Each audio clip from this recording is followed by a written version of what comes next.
All right, here we are with another episode of the High Ground powered by Premier Companies. How's it going, Sal? Doing wonderful. Great, good. Hey, we have Dr. Gray joining us again today. So right. he made the comment that he didn't know what it was going to take to get on the high ground. Now he's going to be asking what it takes to get off the high ground. So but we're going to start you off, and we've been accused here lately of asking some pretty serious questions of the day, and we'd like to continue that trend with you. We'd like to continue that trend with you this morning and ask you, when and where was the last time you saw a live monkey? Where was the last time I saw live monkeys? Only on the high ground would that come. Well, we like to stay serious here. I was trying to think whether or not it was Brazil. It had to be Brazil. I was thinking about whether or not I saw one when I was in Hawaii for the Farm Foundation meetings in January, but I did not see one there that I can recall anyway. And so I guess it would have been in Brazil. And, you know, I lived in Brazil in 2019, and so you'd see them all over the place. They'd run across back fences in the yard and all kinds of places there. So you saw them pretty often. Cool. Sal, how about you? Well, I had to think about this for a minute, and I can't imagine. Yeah, right. That's not something you run into in Indiana. Of course, that a live monkey is not something you see very often. So I only had probably one or two experiences other than a zoo, but it was in Costa Rica, and we were down there on a customer trip, and we'd been there for a day or two, and it said like, there's signs, don't feed the monkeys. So my wife was like, where are these monkeys at? And then sure enough, there was a whole herd of them that ended up coming to these trees behind our hotel room, or I guess we're a resort room or whatever we was at. And I know this because I came back from going and getting my wife a coffee. We was getting a couple cups of coffee. It was nice and early in the morning, and there, I got a picture of my wife standing right by a "Do Not Feed the Monkeys" sign, feeding a monkey a potato chip. Oh, nice. Yeah. So I guess my follow-up question to that is, do they travel in herds? Flocks? Covey? I'm asking. I think it's a mob of monkeys. Oh, okay. Mob of monkeys. It's a mob. Just don't look them in the eye. That's all I know. Okay. You can't trust them. I don't know much about them, so... All right, well, last time I saw one was at the Memphis Zoo. We took our kids to Memphis and Nashville. We're a big music family, so we wanted to see some music in Memphis and then go to Nashville, and we ended up seeing these monkeys, and I was just infatuated with them because the restaurant we ate at, they were allowed to come right up to the windows and stuff. But yeah, I was certainly infatuated with these monkeys. I wanted one pretty bad. I'd like to have one. But anyway, I think the big takeaway from that trip was when we got to Memphis at our hotel. We stayed in Memphis 3 days, and we had 5 different hotel rooms due to various malfunctioning issues in each one of our rooms. And so yeah, in 3 nights we had 5 rooms. So that really sticks out even more than the monkeys. But yeah, I don't know where that question necessarily came from. I don't either. They kind of they creep me out. But when we look at questions of the day, we thought, why would we not ask Dr. Gray about a live monkey? So,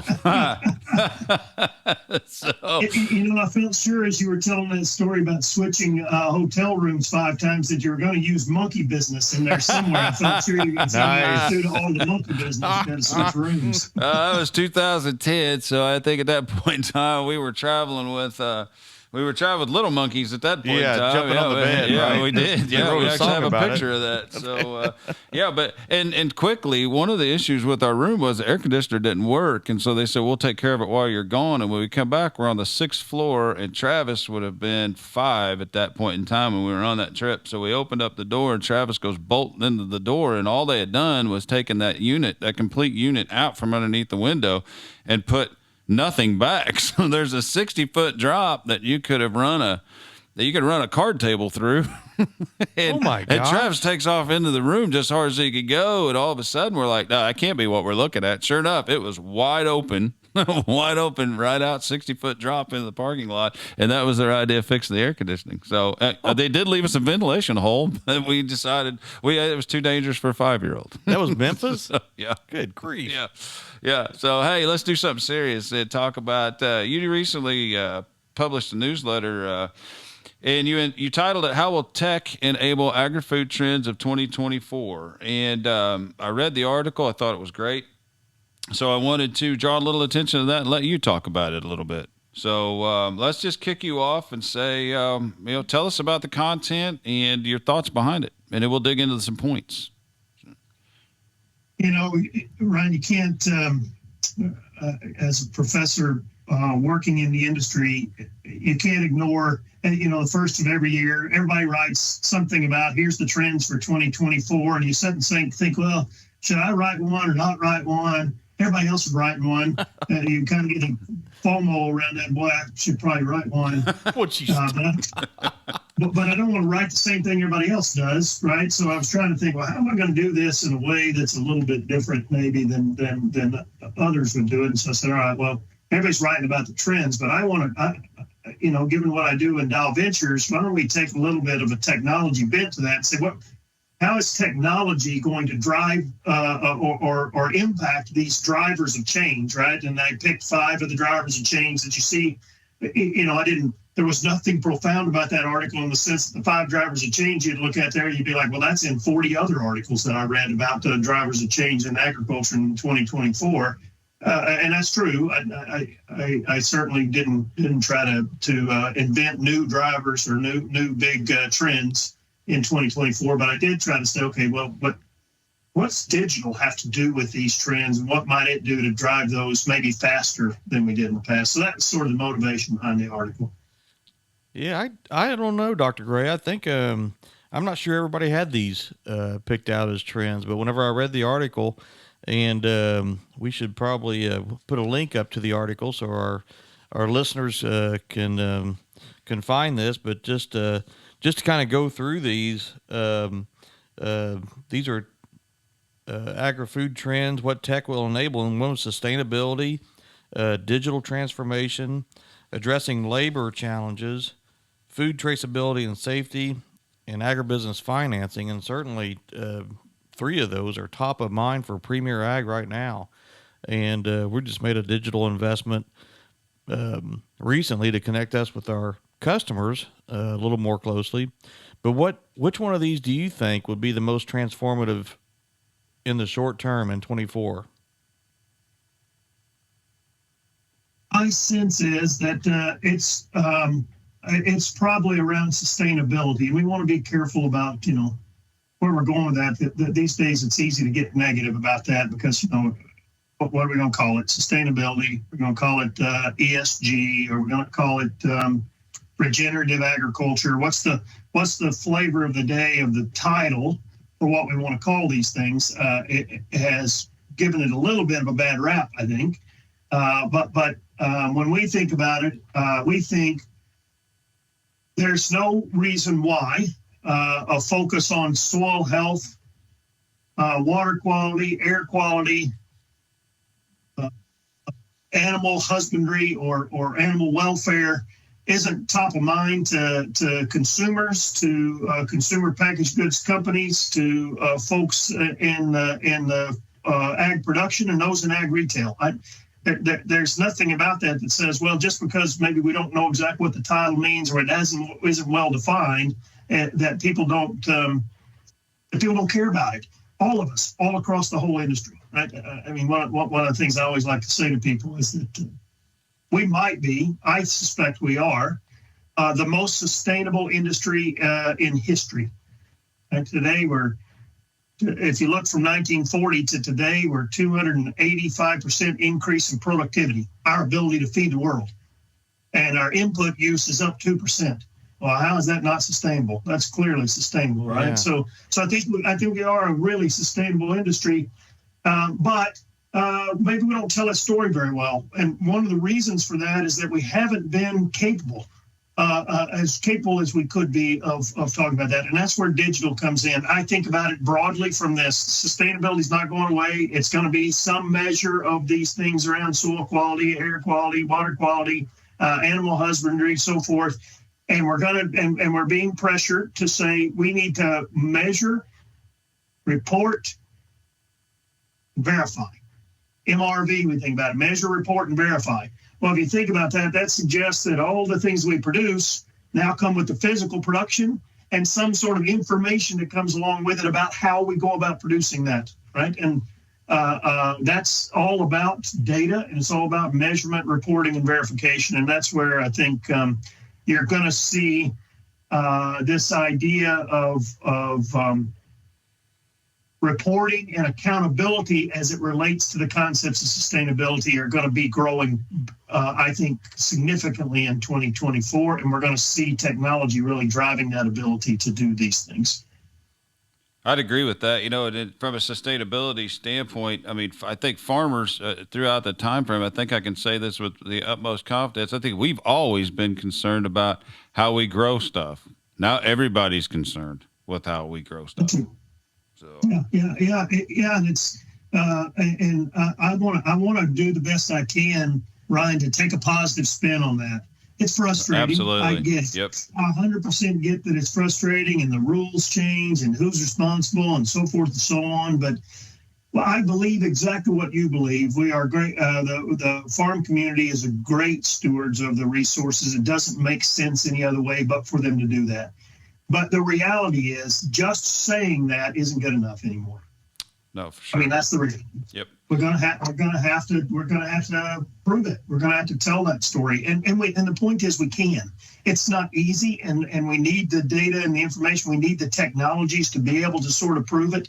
But hey, we've been saying this for a long time. And we believe it. Let's put our money where our mouth is and start telling that story. Hey, we'll prove it to you. This is what we do. That's good for this environment. It's good for people. That's good for the economy. We can do that. Well, you did a beautiful job the last time you were on talking about Dial Ventures and that initiative that you've taken with the digital transformation of agriculture. So as we jump to one of your trends and addressing labor challenges, why don't you highlight actually something that spun out of the Dial Innovation Group? Tell us about Croft. Yeah. So when I wrote this part of the article, I wanted to be a bit careful about whether I was writing a commercial or not. But at the same time, it fit really well to talk about Croft, because the labor challenge, I mean, we can't go anywhere without talking about labor. I can't go anywhere, right? Ryan, you were talking about before we got on here about I was in Texas last week with our new fellows in Dial Ventures, and it didn't matter if I was at the cotton gin that we went to visit. I was at the farm we went to visit, or if I was at Frito-Lay where we went to visit. Labor is a constant conversation for everybody. Probably at every restaurant you ate at. Yeah. We're just not making enough people anymore. I mean, for the jobs we've got, we're not making enough people. That's the reality of that, right? So when I started to write this piece of it, well, obviously you want to talk about technology, and you're going to talk about things like automation, right?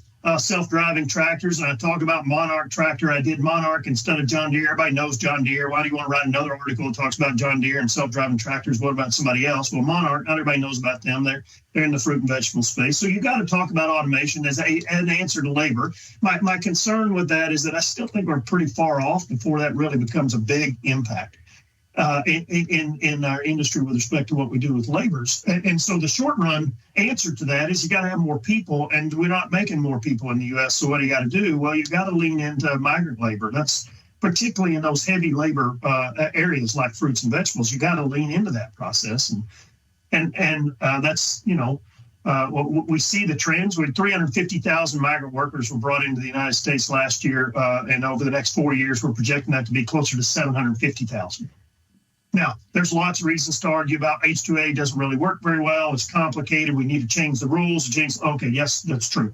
There's no doubt about that. There's some policy changes that can make that a more feasible, more effective program than it currently is. We're not in the business of making government policy at Dial Ventures, but we are in the business of saying, how can we help people get that job done, which is how can we do a better, more efficient job of bringing in migrant labor to help us with this labor challenge until we get automation that fixes that problem. So that's what Croft does. Croft works directly with the law firms that have to do the paperwork, visa application process. It works directly with the farm labor companies that bring in a lot of the migrant workers, and it works directly with the farmers who either get their labor from the farm labor companies or get the labor directly themselves on their own farm, depending on the size of the farm, right?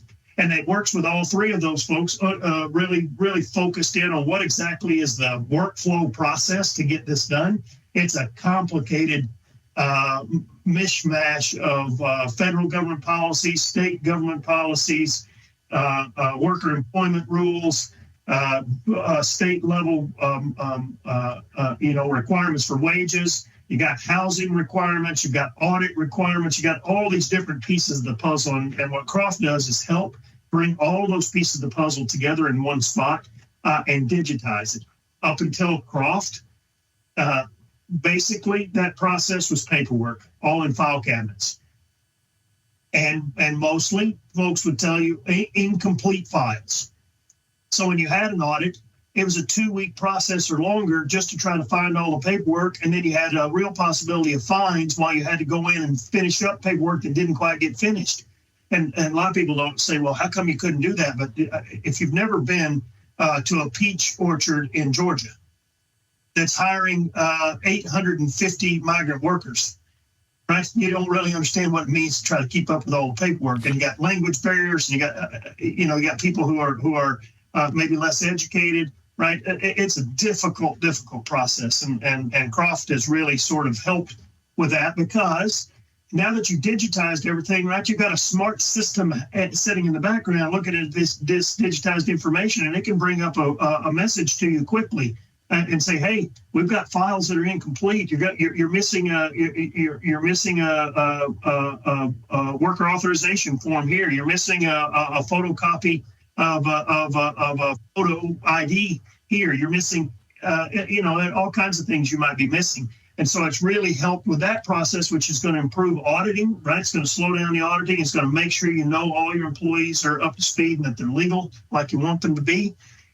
So it does all those sorts of things. But at the same time, it's getting all that data and information digitized. It's also now tracking and tracing where these workers are, what they're doing, the kind of productivity they have. It's helping think about how do we get them paid, because if they're paid in a piecemeal rate, you've got to think about, okay, I'm paying them by the piece that they pick, but I need to make sure also that they get to the minimum wage requirement of the state. So are we paying them more than the minimum wage rate, and then because they're highly productive and they're picking more blueberries than what wage rate would be, or are they somebody who are having to pay them the minimum wage and they're not getting enough blueberries picked to even justify that wage rate? Hey, what do we do about that productivity? Can we help that employee get better at productivity? Can we put them in a different role that maybe they're better attuned to, right? So all these sorts of things that are trying to help with this problem of labor, that's what Croft does. And I think these are increasingly, you're going to see stuff like Croft coming to the marketplace that says, okay, the labor we do have, how do we help get it to be as productive as possible? So, Dr. Gray, what do you think? One of the other topics was food traceability and safety. And what do you think, I guess, short term and long term, what that's going to look like for our industry? And kind of I guess you kind of define it for us, what that means, I guess, to us as ag retail and to our farmers. And I guess kind of who's on the other end expecting this, and what do they expect? Yeah.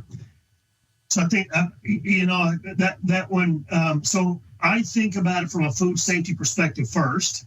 And if we want our food safety system to be even better than it is, by the way, we're really good in the U.S. We're really good. Our food safety is really quite good. But, the ideal world is no deaths from food. That's probably impossible, but that's your constant goal, right? So you always want to be improving on food safety. So I don't want to send the message that says we're not good. Our food's not safe. It actually is quite safe, safest food in the world. But we still ought to get better at it.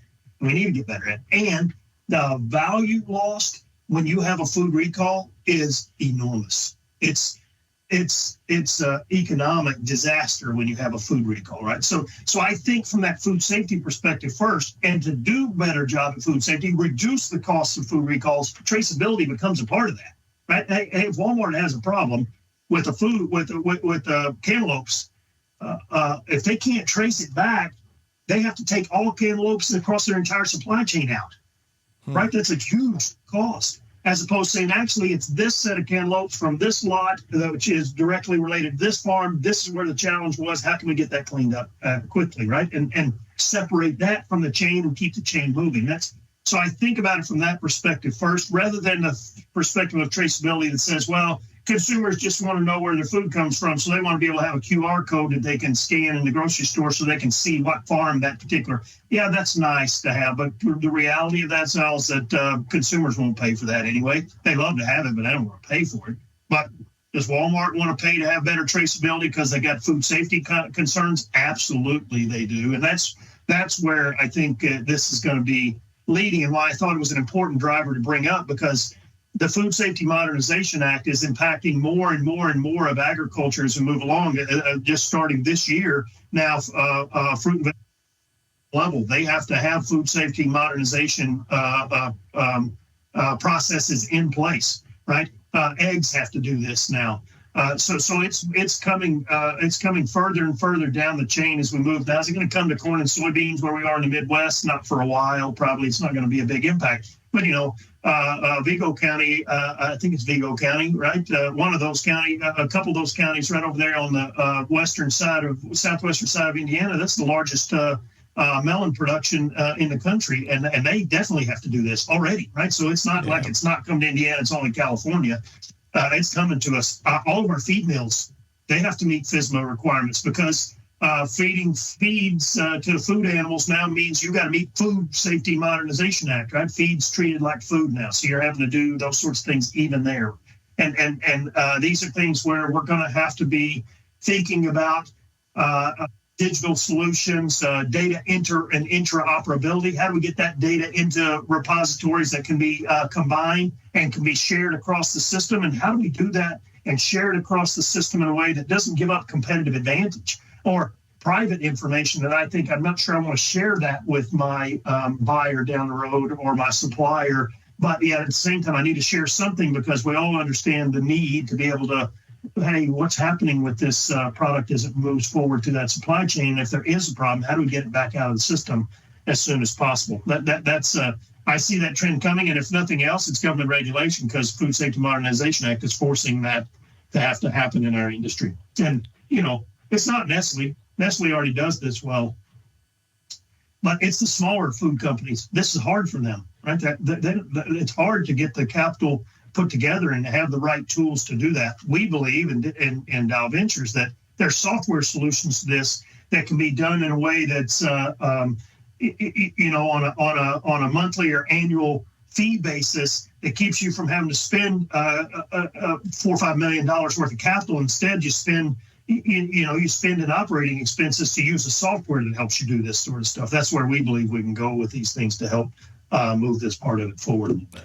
I never thought of it as being a risk management issue with having food recalls. I really never that never crossed my mind so much as why it'd be important to a retailer or a producer.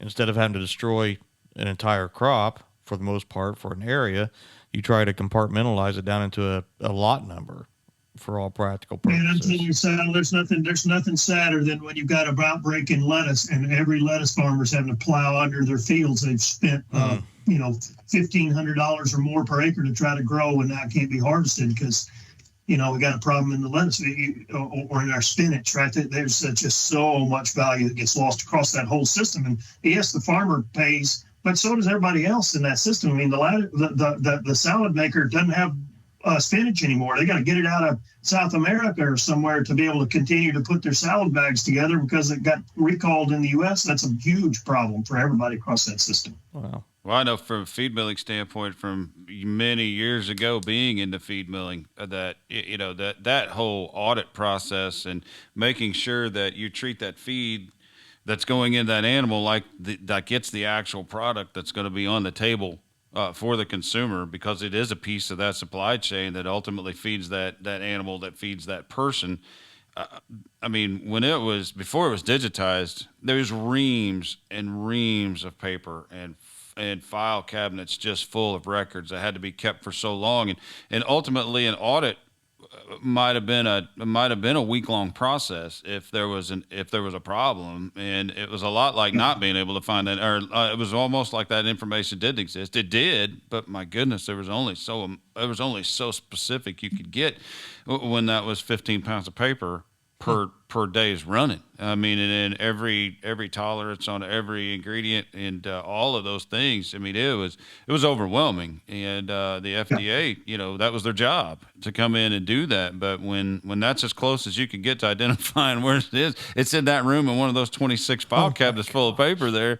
And you don't run until they're fine. There was a lot of room for improvement, and certainly time has helped that. So. Yeah, I think feed mills have come a long ways in that process. Yeah, I will tell you, I just visited a feed mill in the last couple of weeks, Ryan, and on some of the products that are coming in, they're still having to hand unload them, hand mark them, hand tabulate them, and then have somebody put them into a digital system, because the ingredient coming from the manufacturer has a lot system associated with it, but it's not related to the food. It's not related to FSMA, because from their perspective, it's not food. It's their own. It's their own record keeping is the only thing they're keeping track. Yeah. Huh. Their own inventory, shorts and longs. Oh my goodness. So we literally have two high-paid people literally standing there picking up 50-pound bags at a time and writing on it with a black magic marker to give it a number to be able to reference back to, that they then put into their digital system. Yeah. It was kind of crazy. Yeah. And they were losing. The managers were complaining about it for sure. Sure. So there's still room to do more and better. But a lot of it, what I find now that's interesting about that is, and this is the challenge of traceability. So, by the way, this is not just simply not easy. Right? But we're getting better internally, right? You gave a good example. Feed mills have gotten better at being able to digitize this internally. But across the system, sharing from one place to the next, we're still a long way from that being very good. And Walmart's been really frustrated with their attempts to do this, right? They've tried to do some of this. They've got some blockchain technologies. They've got AI technologies they're trying to employ to find ways to do this. And they found that it's just really difficult to get it to truly get it implemented across that very complicated food system. Well, you mentioned AI, and you've had that under the financing part, but I guess and I'm not familiar with what AI can do. I've seen some of the examples. Some of my coworkers will show me a chat. GPT or something.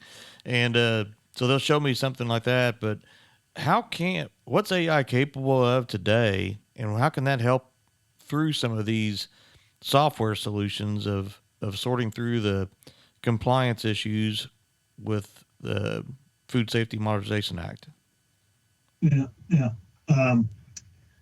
Let's not position me as the expert in artificial intelligence. I don't know that I'm an expert in it. I will tell you this. I think as tools go, so one of the things that I always want us to be careful of, and I push my fellows on this all the time in Dow Ventures and all of my staff, let's not get enamored with tools. Tools are tools. A screwdriver is a screwdriver. A hammer is a hammer. They're useful for the to get done. It'll be useful, right? But the job you're trying to get done that needs a screwdriver, if you have a hammer, it's not very useful for that, right? So I want to be careful to just recognize that artificial intelligence is just a tool. That's all it is, right? But it is a pretty powerful tool and has some compelling features to it that you think, used in the right way, this might be a real game changer for us, right? Generative AI, large language models, this ability of the system to essentially read and see thousands and thousands and thousands and thousands of documents and words and be able to synthesize that and bring it together in a way that's digestible for the human. That's pretty, frankly, quite amazing what it can do there. And I think about our overall ag systems, reams and reams and reams of data and information available. We don't lack for data and information. We lack for ability to do something. Yeah. Well, that's where artificial intelligence is. Artificial intelligence has the potential to really become that tool that helps us figure out what are we going to do with all this data and information and how we're going to make it useful, right? Weeks ago, we were having a conversation about the fact that the industry, it's frustrating that our industry doesn't have UPC codes across all of its products. And man, oh man, what a mess it makes in ag retail and input manufacturing. I think I remember where you were when that came out. Yeah, I was standing there in one of y'all's buildings there talking about this, right? Well, here's what I think, and again, I'm not an expert in this. Here's what I think. I think AI might help with this. I think we might not have to get everybody on the same UPC, which we haven't been able to do, which is stupid. But for 25 years, been complaining about this, ain't got nothing done on it, right? But maybe in the end we don't have to. Maybe AI is that bridge that says everybody use their own system, and AI is smart enough in between to get them all married together. I'm not sure if that's going to happen, but I think there's potential for that. I think there's real potential for that to happen. I think and that's why I think the same thing about food safety. Sally asked about food safety. I think AI, and that's where Walmart is now trying to play with this and think, hey, is there a way that we can gather the data and information from the disparate areas and have AI look for the warning systems that say, hey, we've picked up our first messages from Twitter. I'm making this up. We picked up our first messages from Twitter about people getting sick from eating something, and they think it might be salad. Okay, well, the AI is picking this up and saying, hey, we better watch this. And now we're watching closer what's happening on Twitter. We're looking back through our supply chain. Anybody reporting anything or had reported anything about a refrigeration challenge in a supply chain, in a truck reporting a refrigeration outage that's in our system, right? You can start to see how AI can actually pick those things up relatively quickly, start providing you dashboards that come out of AI that are making quicker warning systems about what's happening, where you're picking up just weak signals, we call them, just a weak signal to say maybe something's going on here, maybe something's going on there. I can see how we've got the technology, we're getting to the technology that's going to be capable of doing those sort of things and sort of weaving together, if you will, all these disparate pieces into a message that becomes important. I wish I could tell you I know exactly how to do that, but I don't. That's not my job. No, my job is to drain. If you do figure that out, though, I'd like for you to remember me. I'd clean your pool. I'll mow the yard. Yeah. That is, never really thought about that being the thing that connected them, and try to look for the gaps or what do you call them? The early weak signal? Yeah, weak signal. Yeah, the weak signals. Right. Well, once the signal's strong, it's a little too late, right? What we're looking for is the weak signals. So think about it this way. I think your agronomists do the same thing, right? That's what they do. They're out scouting fields and they're looking for the first signals that, hey, there's an issue that we need to get ahead of. And sometimes they're ahead of it and sometimes they're not. Sometimes it becomes a strong signal before they get there. What can we do with AI to give them a better access to weak signals to get them ahead of the game? That's interesting. Right. So it's not just food safety. I think there's all kinds of applications where this might be a tool that becomes really, really valuable to us over the next couple of years. That's what I think. But they need lots of data. They need to be trained. It's not easy. It's not something that just you just pull it off the shelf and it's done. Right. I'll tell you a little secret right now. I'm trying to get an AI system put together to grade my papers for my classes. The students probably don't want to hear this, but I will tell you there's nothing worse in my job than grading papers. My job would be absolutely perfect if I didn't have to grade papers. But I just can't stand it, right? So I've been trying to train an artificial intelligence system to basically mimic what I would do in grading a paper, right? And it's capable, it's getting there, but it's pretty frustrating. In fact, the first set of homeworks I tried to do it on, I finally said, well, I can do this faster myself than training you to try to do it, right?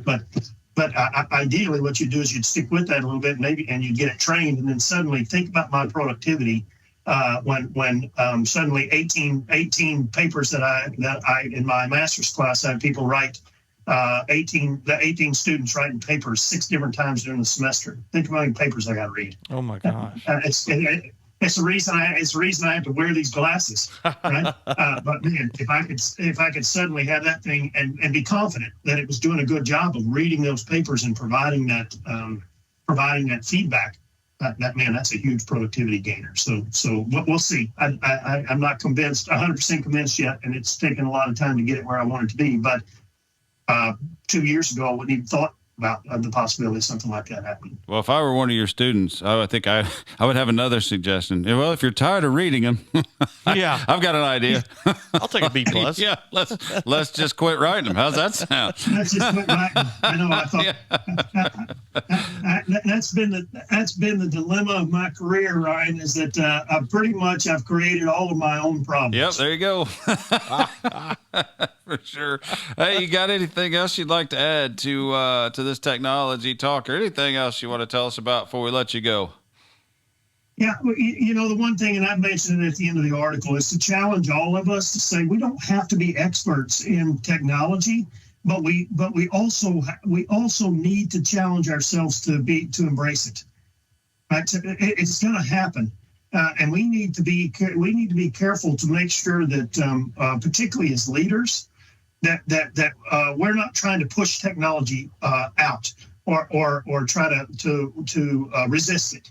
Right? We got to be open to where the technology can take us to help us with the challenges that we've got. And so I'm trying to challenge all of us in the industry to say, okay, maybe not us, right? Sal, maybe it's not you, maybe it's not me, maybe it's not Ryan. But what we do want to make sure of is that we got people in our organization who are looking into these technologies. They're doing experimental stuff with this. They're trying to figure out how this works. And we don't want to tease them or make fun of them and say, oh, you're wasting your time on that stuff. We want to embrace that and say, how's this changing our workflows? How do you see this improving our efficiency? How might this help us get a job done? How might this help our customers get a job done? How might this help our people in the field be more efficient or effective and embrace those technologies? What we don't want to do is end up behind the curve. And our customers are ahead of us, or our suppliers are ahead of us with respect to technology, and we really haven't even thought about what the possibilities are. That I think that's the biggest danger we have now, is that technology is moving so rapidly, and we've got to find ways to embrace it and say we need this to be a part of our R&D activities, even at the ag retail level. What's our research and development around digital technologies? We don't know anything about AI, but are we doing something? Do we have folks in our organization that are thinking about how it works, or connecting with partners who are doing stuff in this space, so that we don't get caught saying, well, I don't even know what that stuff is, and everybody's now 5 years ahead of us. We want to be careful about that. Yeah, that's good. That is good. Hey, we appreciate your time, and as always, thank you for carving out a little piece for us as we put you on these podcasts and dig deeper into these articles and get into your head on what you're thinking, and certainly what you continue to do with Dial Innovation.